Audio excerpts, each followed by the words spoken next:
আমার মাথার উপর একটা ছাদের প্রয়োজন, সে যেরকমই বয়সী হোক, আমার কোনো প্রবলেম নেই। মানে 1 মাস ছিল বিয়ে করার। আসসালামু আলাইকুম। ওয়ালাইকুম আসসালাম ওয়া রাহমাতুল্লাহ। আসসালামু আলাইকুম। ওয়ালাইকুম আসসালাম। একটু জোরে কথা বলবেন। আপনার নাম ঠিকানা বলেন। আমার নাম হচ্ছে বৃষ্টি, আমার গ্রামের বাড়ি হচ্ছে নরসিংদী। আচ্ছা, তো আসলে এতদিন পর আবার ক্যামেরার সামনে কেন? এর আগে আসছিলাম, একটা মনের মানুষের প্রয়োজন ছিল। তারপরে একটা ছেলেকে বিয়ে করছি, প্রবাসে থাকে উনি। বিয়ে করার পর হচ্ছে 1-1.5 বছর সংসার করছে। আমার একটা ছেলে বাবু হয়েছে। তো ওর আগের ঘরে সংসার আছে, তো আমাকে রাখে আবার ওইখানে চলে গেছে। আচ্ছা, আপনাকে রেখে চলে গেছে। তো জি। আপনি যখন বিয়ে বসছেন তার কাছে, তখন কি জানতেন না যে তার আরেকটা সংসার আছে না, কিংবা তিনি বলছে যে ওনার বিয়ে হয় নাই। বিয়ে হয়? জি। আচ্ছা, আমরা তো যতটুকু জানতাম যে আপনার বিয়ে হয়েছে, সংসার ছিল, আপনার স্বামী চলে গেছে, জি। তাই না? এর আগে তো এটাই। তো আপনি যে একটা অবিবাহিত ছেলে মনে করে বিয়ে বসছেন, তো সেই ছেলে তো আপনার সবকিছু জানতো। উনি বলছে যে ওনার বিয়ে হয়েছিল, 1 মাস বউ ছিল, ওর বউ অন্য ছেলের সাথে সম্পর্ক করে চলে গেছে, আমাকে এটা বলছিল। আচ্ছা আচ্ছা। বউ নাই, সে এটা বলছে। তো এই যে কতদিন তার সাথে সংসার হলো আপনার? 1.5 বছর। ১.৫ বছর। জি। তো ১.৫ বছর সংসার হওয়ার পরে কি ঘটলো? মানে ১.৫ বছর শুরুতে কিভাবে কি হলো সেটা একটু বলেন। এর আগে প্রতিবেদনে আসছিলাম যে একটা মনের মানুষ লাগবে। তো ওনার সাথে আমার সেই প্রতিবেদনে তার সাথে যোগাযোগ হয়।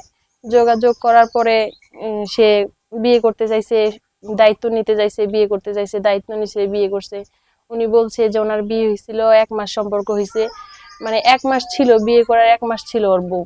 পরে নাকি ওর বউ ওকে রাখে চলে গেছে, এই কথা বলছে। এখন তার সাথে যোগাযোগ হওয়ার পরে, বিয়ে হওয়ার পরে দেখতেছি যে ওর 3টা বাচ্চা আছে, ওর আরো বউ আছে। আরো বউ আছে? জি, 3টা বাচ্চা মানে আছে, একাধিক 3টা ছেলে বিয়ে মেয়ে। জি, করেছে। জি। আচ্ছা, তো আসলে আপনার সাথে কতদিন তার সাথে সংসার হলো? 1.5-2 বছর। ২ বছর। জি। আচ্ছা, তো ২ বছরে আসলে আপনাদের সাংসারিক জীবনটা কেমন কাটছিল সেই কথাটা একটু বলুন। এখন তো বিয়ে করার পরে তো ভালোই ছিল।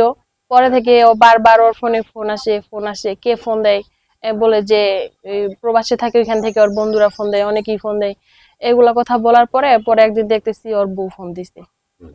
এখন দেখতেছি যে ওর বউ।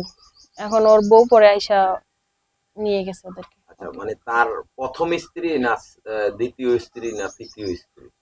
ওর প্রথম স্ত্রী। ১ম স্ত্রী। জি।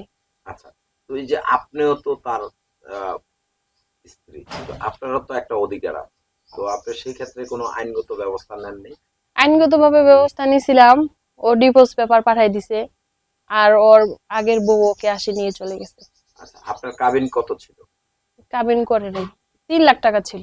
সেই কাবিনের টাকাটা কি পেয়েছেন? দেয়নি। দেয়নি।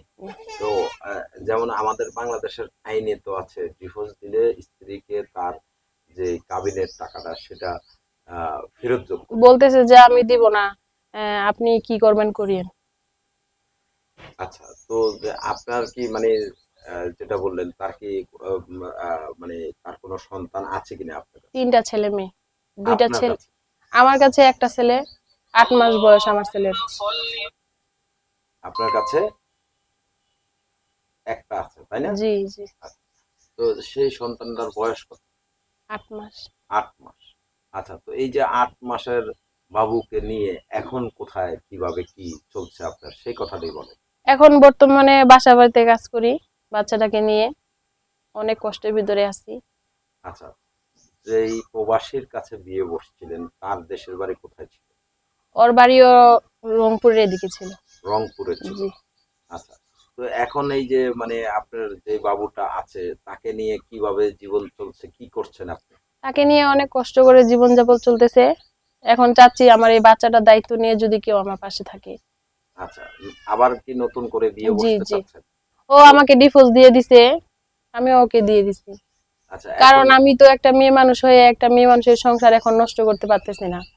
হ্যাঁ, আসে আবার ওর বউ আসে, দুনিয়ার মানুষজন নিয়ে আসে, মামলা করে, এটা করবে সেটা করবে, ভয় দেখাতেছে। আমি তো গরিব মানুষ, হুম, আমি তো এগুলা কিছু বুঝি না।